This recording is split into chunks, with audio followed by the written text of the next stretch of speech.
pagbabago sa Bagong Pilipinas, kusang sumuko ang isang miyembro ng dating rebeldeng grupo sa mga otoridad sa Ilocos Norte.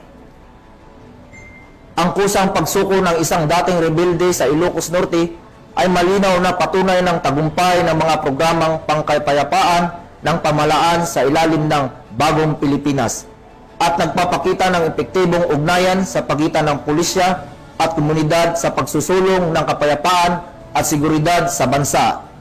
Ibabalita yan ni Police Master Sergeant Robert Basan Abilia Jr. Isang dating kasapi ng rebeldeng grupo ang kusang loob na sumuko sa mga otoridad nitong Hulyo 13, 2025 bandang alas 10:30 ng umaga sa barangay Sakritan, Pinili, Ilocos Norte.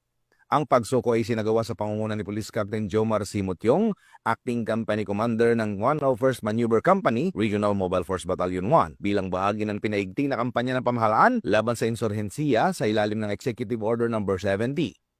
Ang dating rebelde na kinilalang si alias Aing, 38 years old, ay isang magsasaka, dating miyembro ng Communist Terrorist Group, nakaanib ng CPP-NPA mula 1999 hanggang 2001 sa ilalim ng Franklin Ariola Command na pinamumunuan noon ni Kasitong.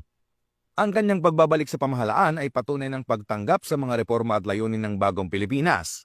Inaasahang makikinabang si Aing sa mga programang pangkabuhayan, edukasyon at reintegrasyon na handog ng gobyerno para sa mga dating rebelde. Ang hakbang na ito ay malinaw na senyales sa pag-usad ng bayan tungo sa kapayapaan, kaunlaran at pagkakaisa. Mula dito sa Ilocos Region, ako po ang inyong PNN correspondent, Police Master Sergeant Robert Abella Jr., alagad ng batas, tagataguyod ng Balitang Pulis.